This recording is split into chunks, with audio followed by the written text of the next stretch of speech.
Good. Yep. Really happy with the win.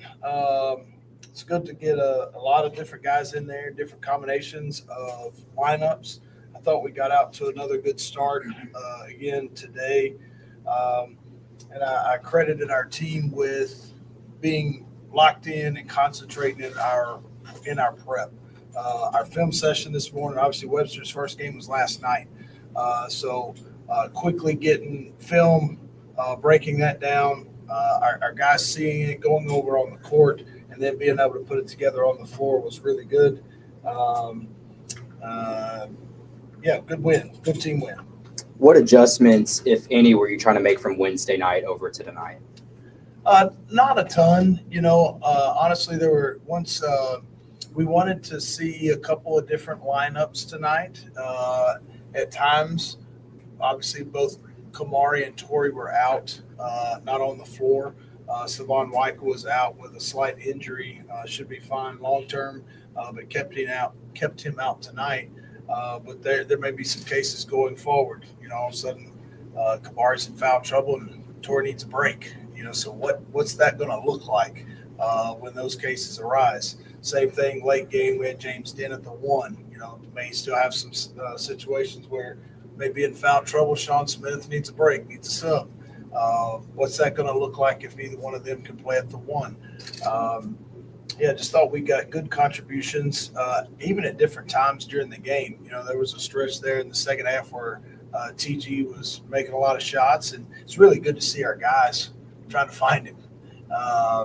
We've got an unselfish group, and I like to see that. On TG, are you concerned that his shooting percentage of the wing is better than his normal corner position? We've talked to him a lot about it, the right corner being his spot. He shoots with confidence and should. He's a really good shooter. We got several on our team. Whether you've missed 2 or 3 in a row, the percentages, if you're a good shooter, is going to work in your favor. We tell these guys, don't turn down open good looks. TG, in that moment, was it just shoot till you miss? Really just get the shots up, man. I know I can make it, know what I work on. And really just shout out to my guys, finding me. We got a team full of unselfish guys, and I really love that about this team. So, yeah. Tell me a little bit about the high this team might be living on. Having 2 good games against non-D1, but you have your first one next week. How do you kind of ride this high, stay level-headed for a big one next week? You got to stay the course. Obviously we come into these games knowing don't play down to the level, always play coming in. We got to play with confidence, not arrogance. Coach likes to hit on that point a lot. So I feel like that right there will allow us to go into these next games, not coming off of playing, obviously not D1 teams. We'll go into these D1 teams playing strong. Coach labeled this team as unselfish going into the year. I think you've lived up to that expectation thus far. How do you kind of feel? Have we seen the height of the unselfishness this team can play at? No, not for real. I feel like we got a lot of shooters on the team. So, I could give up an open shot to get a better shot any other time. You see how many threes we're shooting them. So, yeah, I feel like we can be more unselfish. We're going to be more unselfish. We're going to have more assist games. And we got shooters, man, so we can pass the ball and shoot it. Coach, defensively, I thought the pressure, aggressiveness tonight was there. How do you feel about that energy they brought out early? It was really good. We've got different presses that we're using right now that we need to continue to get better at, but it forces tempo. We'd like to try to get the opponent a little tired for perhaps shooting ill-advised shots.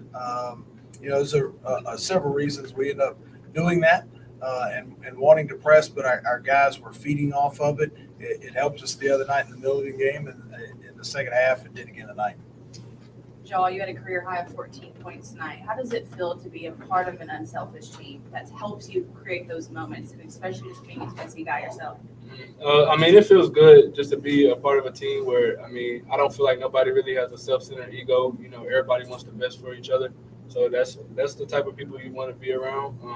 So it feels good, especially to be back home too, just to be closer to home, be closer to family, and be on a great team, on an unselfish team. It feels great. Okay, we have to ask about the Luka dunk. But before that, he was getting the 3. He played well. He played well. You can tell the joy that he brings to this team. Kamari had a whole little dance line going on every time he scored. Talk to me about that, all 3 of you, if you can. Luca's a great young man. He's fun to be around. I've never seen him not smiling.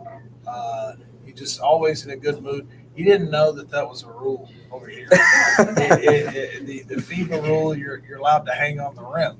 And so at the end of the game, I didn't know. It's like, I know you didn't know, but anyway, he played well. Obviously got us to 100 with the three.